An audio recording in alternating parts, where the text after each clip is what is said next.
Praise lord. విశ్వాసమే విజయము. మన కొరకు దేవుని శ్రేష్టత. తన కొరకు కనుపెట్టు వాని విషయమై నీవు తప్ప తన కార్యము సఫలము చేయు మరి ఏ దేవుణ్ణి ఎవడు ఏ కాలమున చూచి ఉండలేదు. యెషయా 64వ అధ్యాయము 4వ వచనం. మనం తరచుగా యేసు స్వామి నీకు నేను నా సమస్తము అని పాడుతాము.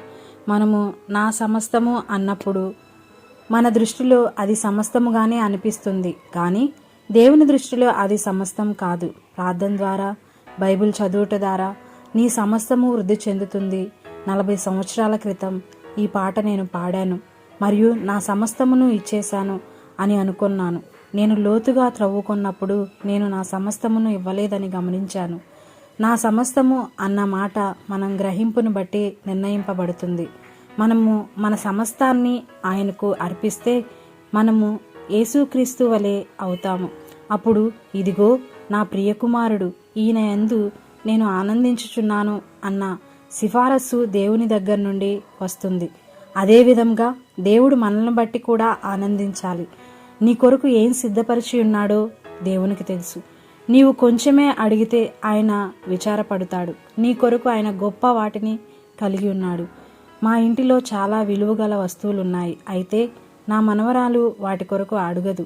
నా చొక్కా బొత్తములు అడుగుతుంది. మనం పిల్లల వలె ఉండక గ్రహింపులో వారిలాగా ప్రవర్తించాలి.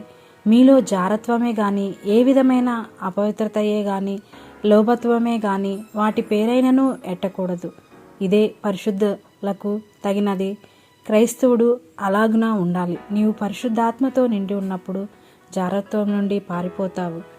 ఈ రోజుల్లో పాపం అంటే భయము లేదు. ఘోర పాపి అయ్యుండి కూడా ధైర్యముగా బోధించవచ్చు.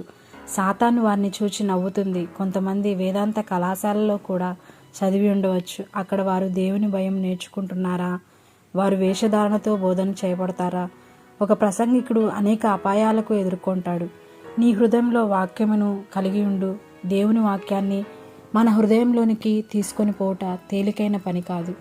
ఇతరులకు బోధించుట కొరకు మనం మనసులో తీసుకుంటాము. ఇతరులకు బోధించాలి, నేను బైబిల్ని ఎప్పుడు చదవను, అలా చేయడం నాకు ఇష్టం లేదు. వాక్యాన్ని నేను నమ్మకుండా నా మనసులోనికి తెచ్చుకోనకపోతే దాన్ని బోధించను. ఒక వ్యక్తి బైబిల్ చదువుతున్నప్పుడు దాన్ని తన హృదయంలోకి తెచ్చుకున్నట్లు తాను జాగ్రత్తగా చూసుకోవాలి. అప్పుడే అతడు ఆశీర్వదించబడతాడు. నాలో నుండి చాలా కాలం క్రితమే ధనాపేక్ష, గొప్ప పేరు, ప్రతిష్టల కొరకైన ఆపేక్ష అనునవిపోయాయి. క్రీస్తు వంటి జీవితమే నాకు కావాలి. అది మాత్రమే నన్ను తృప్తిపరుస్తుంది. ఆమెన్. Praise lord.